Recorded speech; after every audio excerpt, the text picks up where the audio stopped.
answering your questions and diving a little deeper. This Rewind.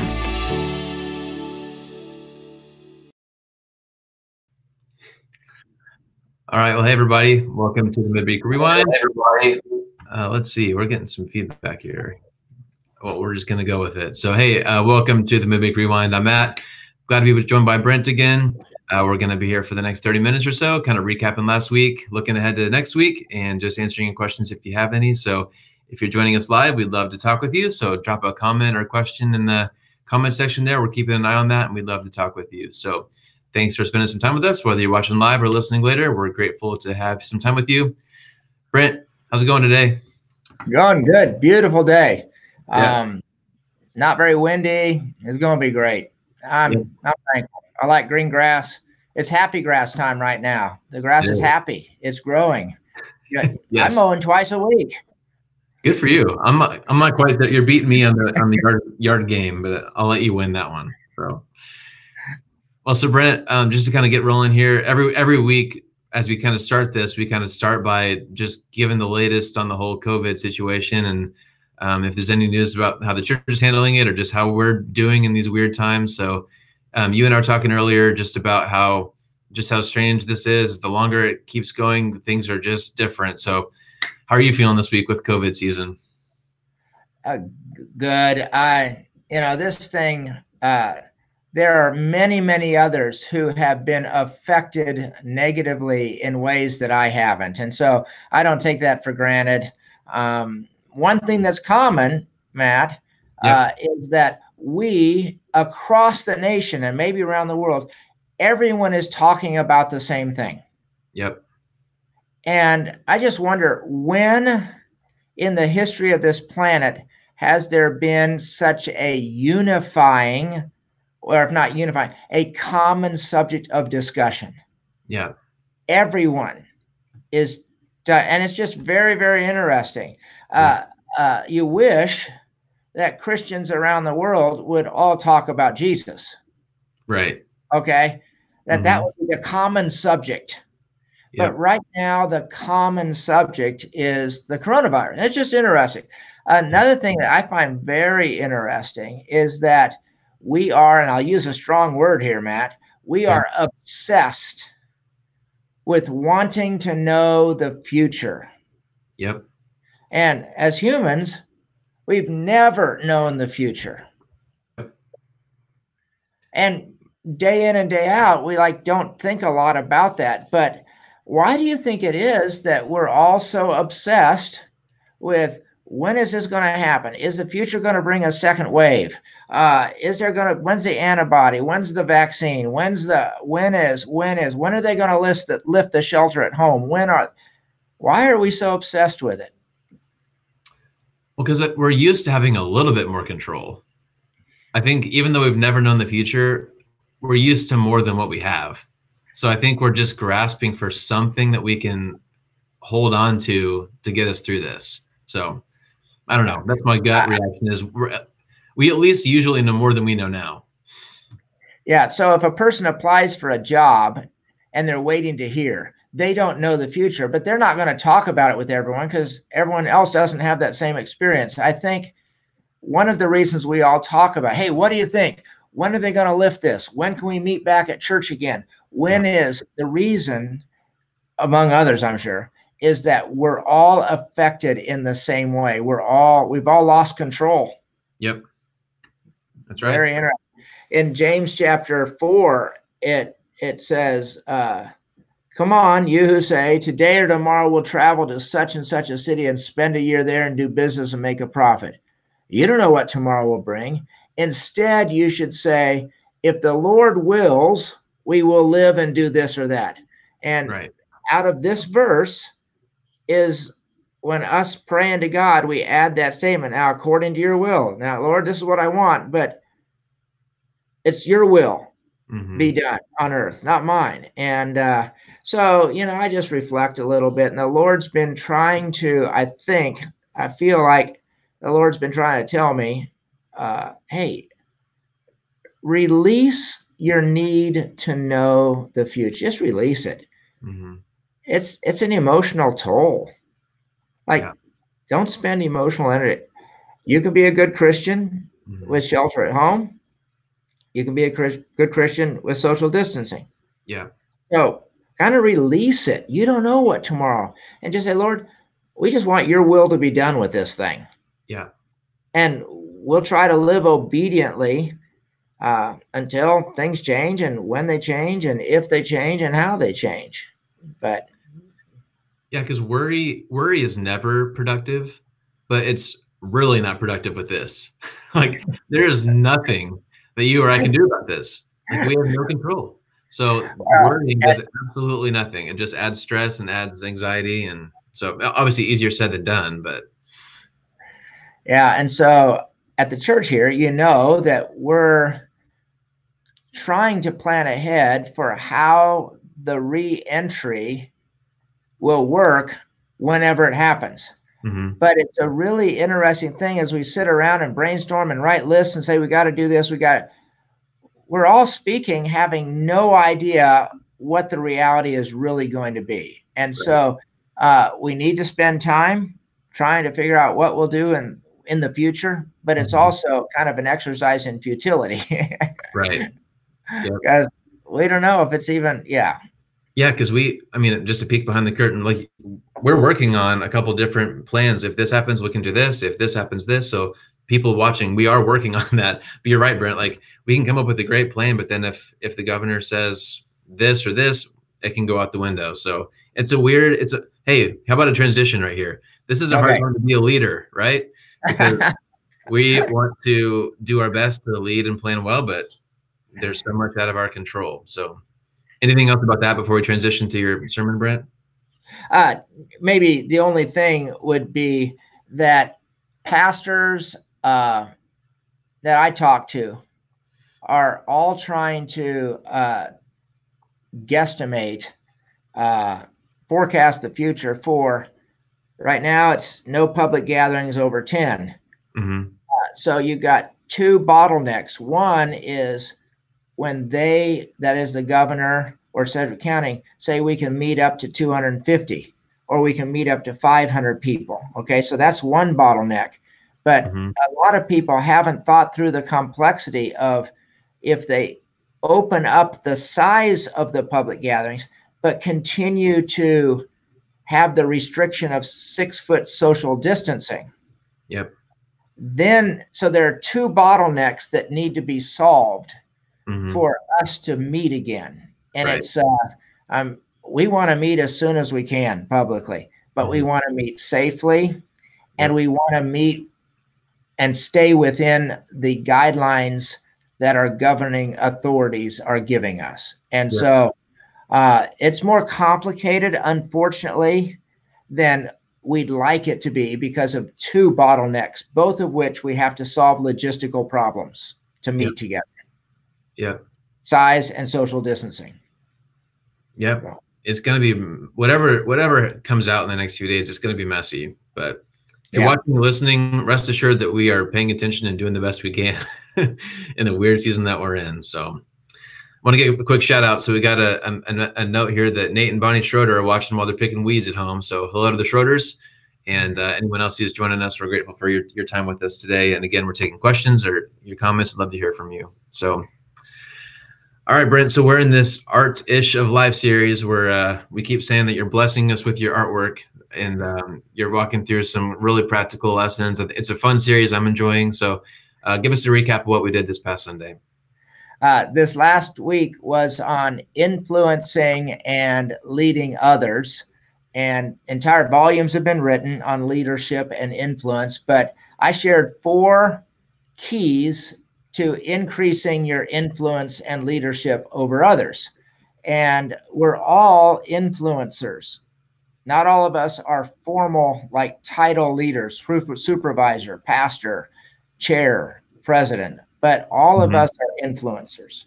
And it is as simple as me saying to a friend, hey, you want to go grab a bite to eat at that restaurant? You're trying to influence them. Yeah, you're asking the question, but you're trying to influence them to say yes at that restaurant. That happens. We all are influencing others in our discussions. And so what are the 4 keys? And we talked about, and they all, by the way, have biblical spiritual gift parallels. So the Bible lists all these spiritual gifts. And the first spiritual gift is the gift of pastoring or shepherding. And the word I used was care. If you're going to influence others, you need to walk alongside of them, be engaged with them, care for them. What was the statement? They don't care how much you know until they know how much you care. And so care is the first key to influencing. The second one was organization. If you're trying to lead your family to go on a vacation, you need to be organized. Like, who's buying the tickets when? Who's filling up the car? Who's packing? What's the to-do list? What do we need to gather together? So it's frustrating to have a leader who isn't organized. We've all been to staff meetings. I've led staff meetings where I might have thought I was organized going in, but I soon realized that I wasn't prepared. And it's really frustrating to follow a leader who doesn't have a plan. They don't know where they're going. They don't have, So, and that spiritual gift is administration. It's the gift of organization. The third one is communicating. And again, whether a parent is trying to teach their child how to drive, their 16-year-old, it helps if they can communicate instructions clearly. You're trying to influence and lead them to good driving. So some people, they just have trouble communicating, putting words down. Some communication is with email or print.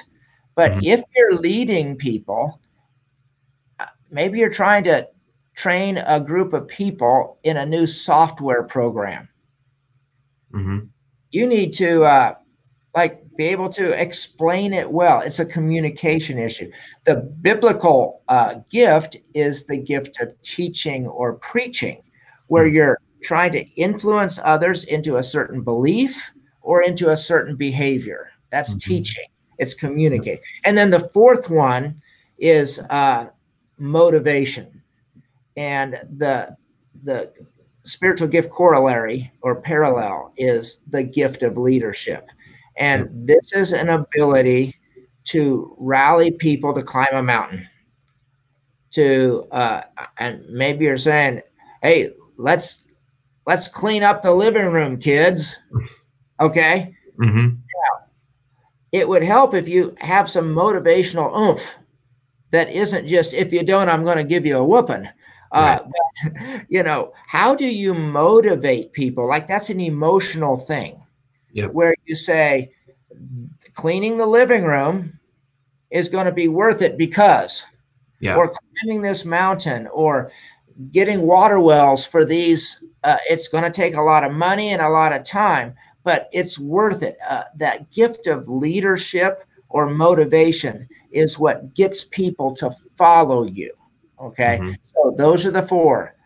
Do you care? Are you organized? Can you speak it? Can you communicate it?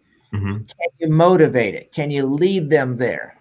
Yeah, that's good. Those are 4 very important things. And I'm going to try here. Let's see if we can, there we go, through the magic of technology here. So here's your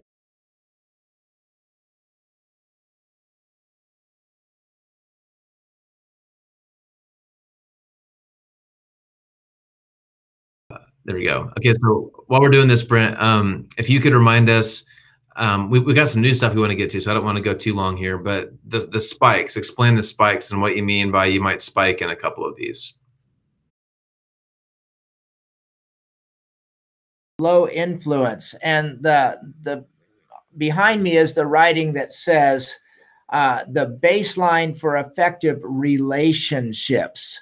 And so if your care, that's the heart, or organized, that's the brain icon, or communicating, that's the megaphone, or the motivation, those are the climbing the mountains. If those 4 are low, you're going to have trouble with relationships in general. If you aren't a caring person, you're unorganized, you can't speak well, and you never motivate, you're just going to have trouble with relationships. If you move into the moderate, you begin to have influence. But the spike line for leadership is that second line. You begin to move into high influence if 2 of the 4, and all 4 are up there right now, but if 2 of the 4 are above that line, you are strong in caring and organization, or in communication or motivation. Followers are generally willing, even if they don't have the words care, organization, communication, and motivation, even if they don't have those in their mind, they know leaders aren't perfect, and they're willing to shore leaders up in their weak areas if they are strong in other areas. Followers tend to follow if they see leaders who spike above that second line into high influence in 2 of the areas. Very few people are going to spike in all 4, Matt. Very few. They're freakishly gifted. Most leaders spike in 1, maybe 2. And most people don't spike above them in any of them. That's why they're not leaders. Yeah. Okay. So most people on the planet will hover in the low or preferably the moderate. And we want all Christians to at least be in the moderate, because you want to influence people. Okay. Yep. But leaders will need to spike in 1 or 2 areas. And on Sunday, you talked about how in the Old Testament, Nehemiah was maybe one of the only people who had all 4 pretty high. He was a good leader in all 4 of those areas. And that was the example that you used on Sunday. And something else you said on Sunday, Brent, I wanted to talk about was, you said some of this stuff is kind of DNA, like we're sort of born with certain gifts, and maybe some of them, they're spiritual gifts we've been given by God.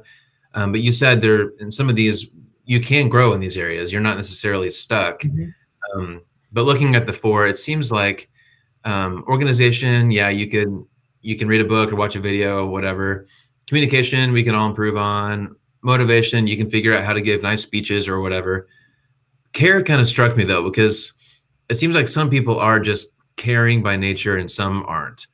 So if someone watching or listening knows that they're kind of got those other 3, but maybe care is lower, how can you force yourself to be more caring, or how do you grow in those 4 areas? So I'll get to that. So depending on how you, and this is more church language or Christianese that might not make sense to everybody here, but the Bible lists, depending on how you classify them, 20 or 25 spiritual gifts. On that whiteboard are 4 of them. Right. Okay. Pastor shepherd, which is a care gift. Okay. You could also put the gift of mercy. The gift of mercy is you feel bad for someone and you want to do something about it. It's a care gift. Yeah. But that's a gift. Organization, administration is a gift. So all of these are gifts. These are 4 of the 25 spiritual gifts. All I'm saying is that to be a leader, you need to spike in 2 of these 4 to be an effective leader. This is my opinion. It's a leadership philosophy, and I think it bears out. Now, care is a character issue. Organization, less so. Teaching, it's like, if you're not a teacher, that's not a character flaw. Right. Okay.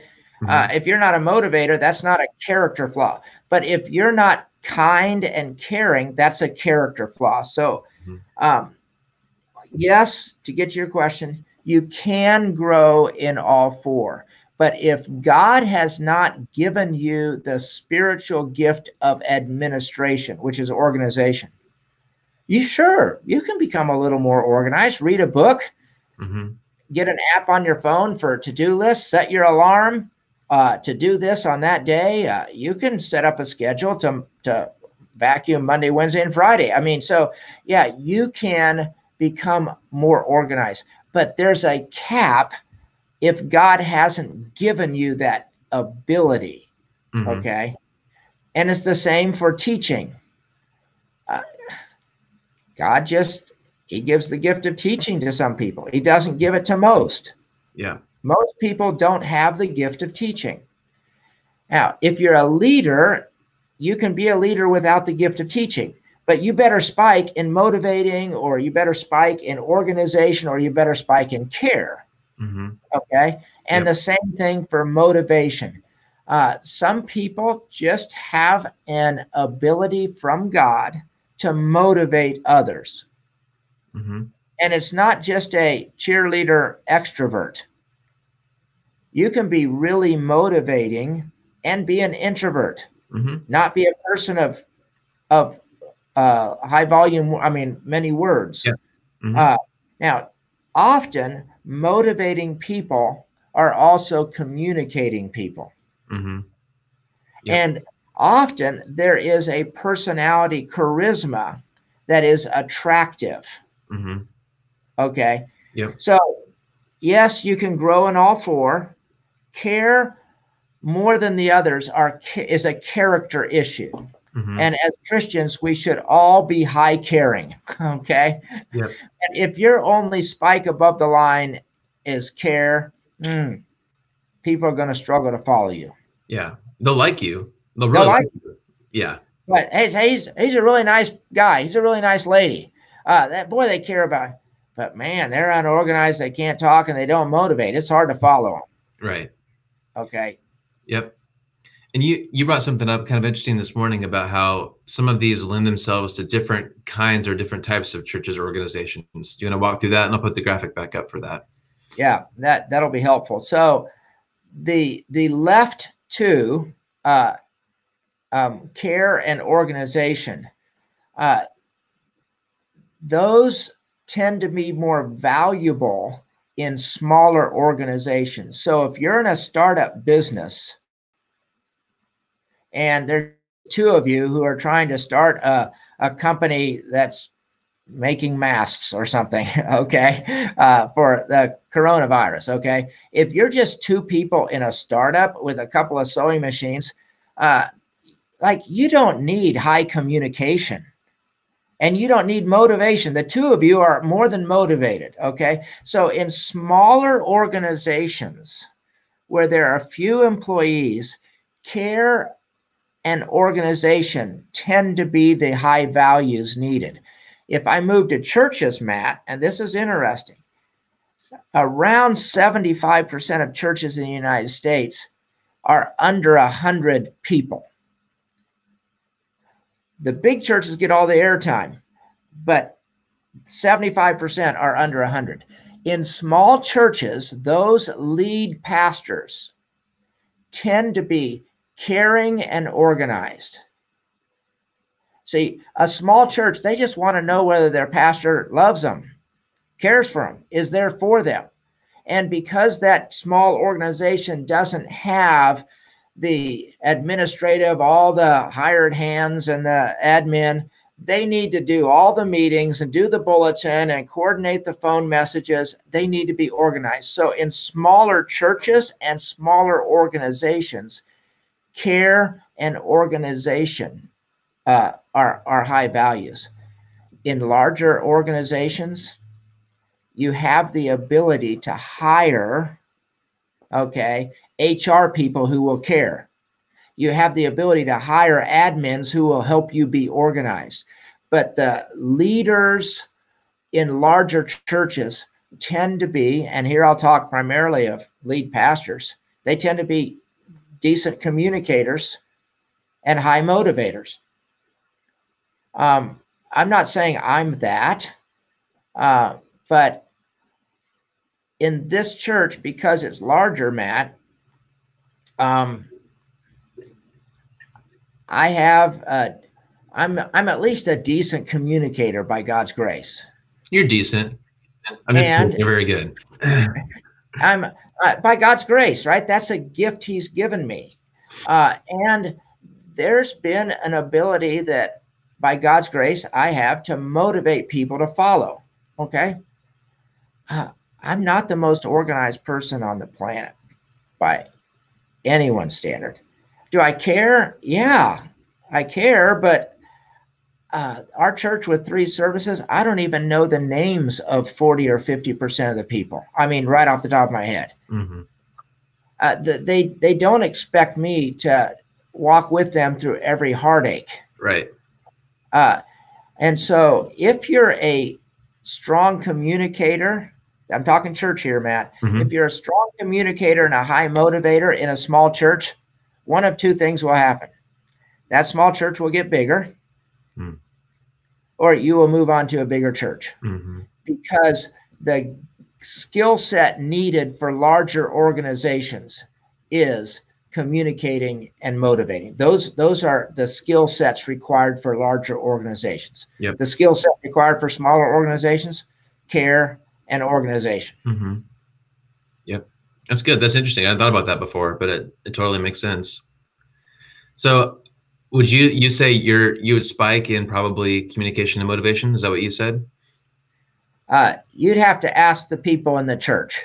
But yeah, those would be strengths. Mm-hmm. And I want to fan those into flame. I have a 16-session online class called The Art of Better Preaching that I'm listening to now, because I want to fan my teaching and into flame. Yep. You know, I try and read leadership books to help me learn how to be an emotionally intelligent person that can lead groups and understand the dynamic and motivate them. But yeah, those 2 would probably be communicating would be first. Mm-hmm. Motivating would be second. Yeah, that makes sense.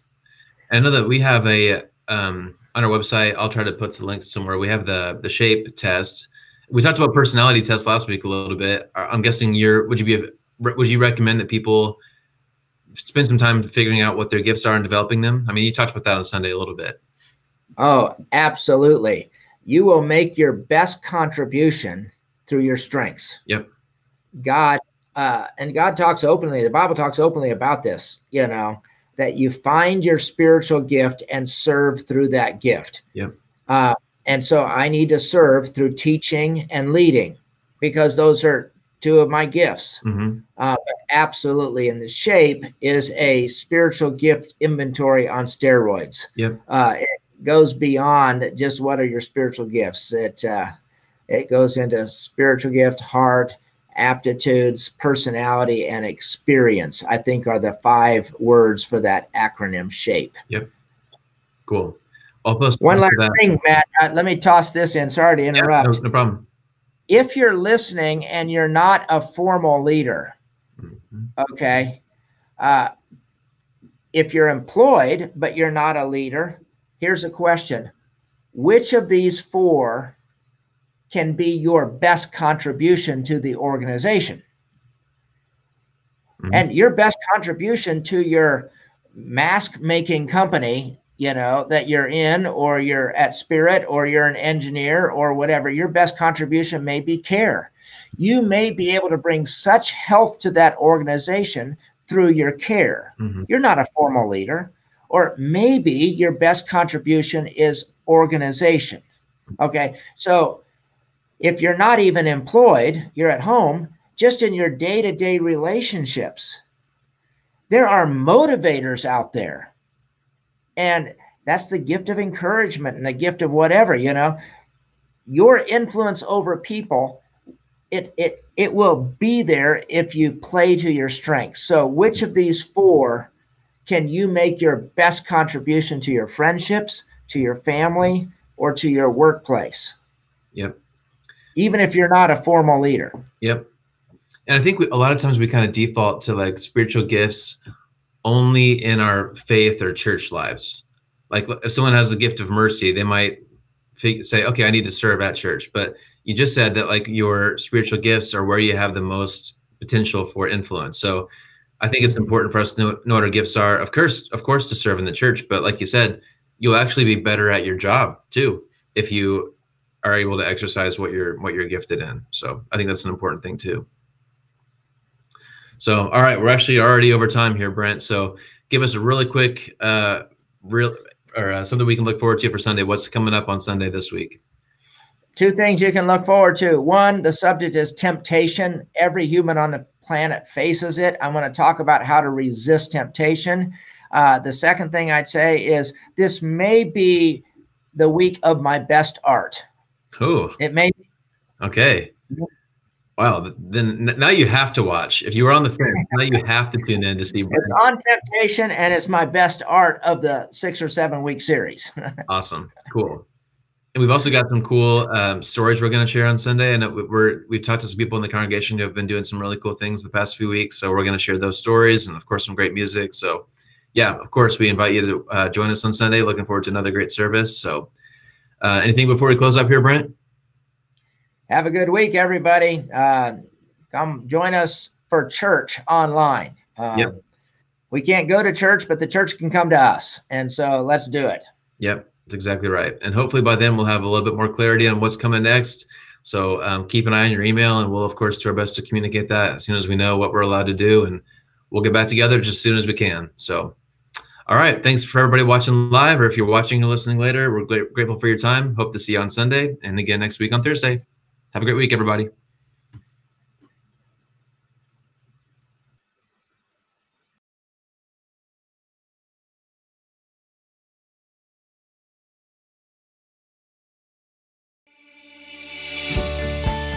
Thanks for joining us today.